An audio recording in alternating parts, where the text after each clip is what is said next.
Hi, this is Ed Kepler, and I wanted to show you a tokenization of a real estate property using REos. In this particular case, we have a property near Mall of America in Bloomington, Minnesota that would like to be tokenized. And so the first step we do in the REos workflow is to create a wallet for that property. And so we'll create something called MOA offering.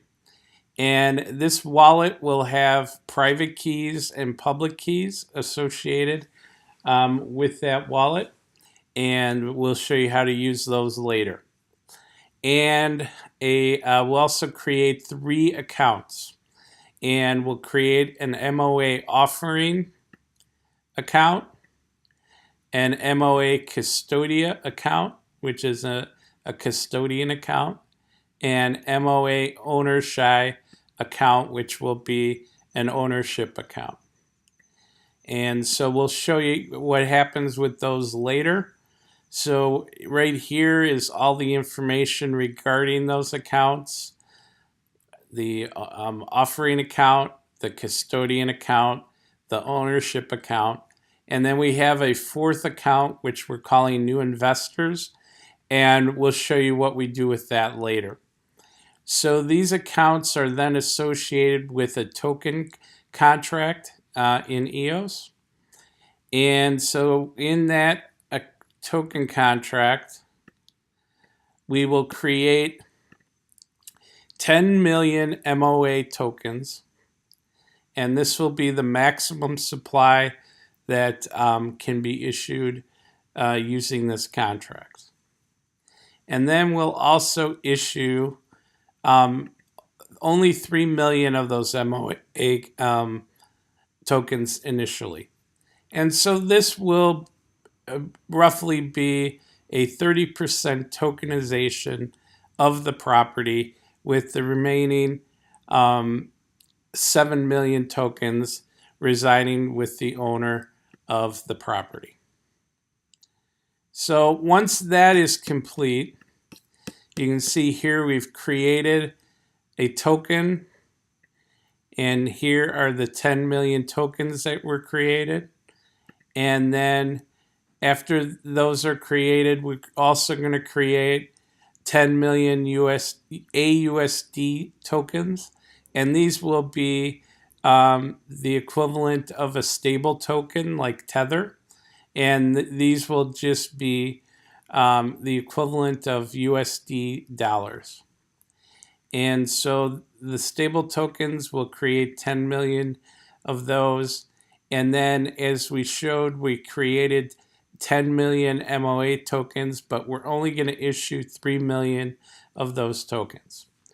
So once these tokens are created, we're going to take the MOA token, we're going to associate it with something we call a tokenized asset offering. And we're going to use the transaction ID from the create function to then be the ID for the TAO, which is the tokenized asset offering. So we have here the token, how many were created, how many were issued, and then we're going to have IPFS hashes, which are distributed content management system.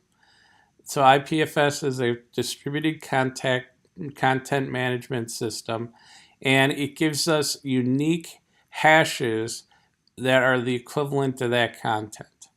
And so we're going to take these hashes and we're going to associate them with the asset, the value of the asset, the owners of the asset, the offering document of the asset, the listing document of that asset, any prospectus information that is associated with that asset or the deal for this offering, and any legal documentations regarding the real estate deal for this offering.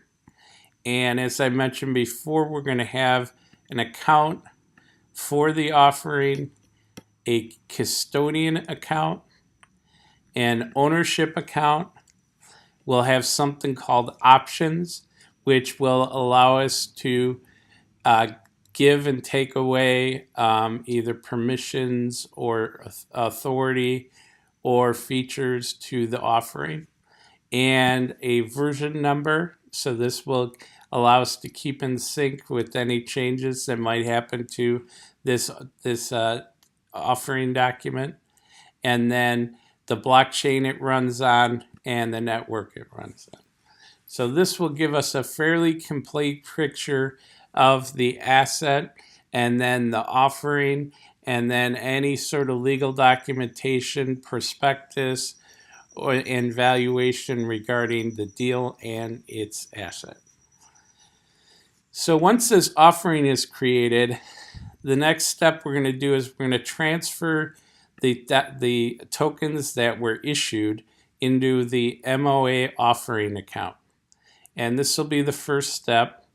And at that point, this will initiate a call to the custodian, and the custodian will work with the asset owner to make sure that all this information for this tokenized asset offering has been gathered up and has been entered into the system.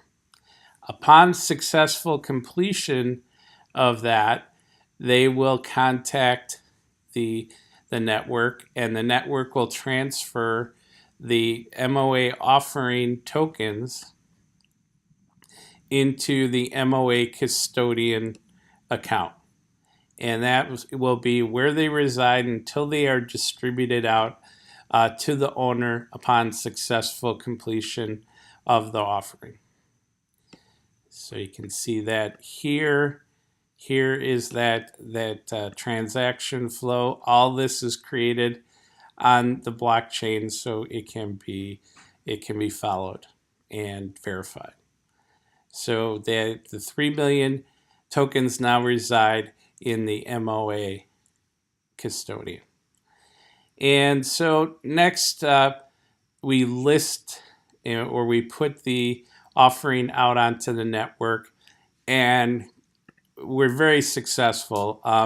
We sell out immediately to the new investors, and the new investors give us the $3 million needed to purchase the 3 million tokens. So with that, we can see the new investors, and here's that transaction where they've transferred into the MOA offering document account. So now if we look at all the accounts, we see we have $3 million in AUSD in the MOA offering account, and we have 3 million shares in the MOA custodian account. So at this point, the offering is successful, and at that point, the MOA offering will transfer into the MOA custodian. So at that point, the MOA custodian will hold all the tokens, and they'll hold all the money, and they'll be responsible for verifying all information on both sides, on the seller and all the buyer, on the buyer side, and then they will make a determination that this has been a successful offering, and the offering will be completed. And upon completion, there'll be payment to the owner of the real estate property, this MOA offering property, and then the tokens will be distributed to the new investors. And so we'll see that information here. Here are all the transfers related to that, all the transactions. All these will be recorded onto the blockchain. And we will then visit the accounts, and we'll see that there's $150,000 in AUSD, which is in the MOA offering account. And this is related to fees regarding the transaction. And so this is agreed upon previous to the offering. And we'll also see that there's $50,000 that is paid to the custodian for their services. And so that leaves $2.8 million that will be paid to the owners of the real estate property. And that'll reside in MOA ownership. And then you can see here, we have the new investors account, which now has 3 million MOA tokens. And then those will be distributed to the new investors. So hopefully this is something that you're interested in. Please contact me at ekepler@gmail.com if you have any questions or would like to engage in the tokenization. Thank you.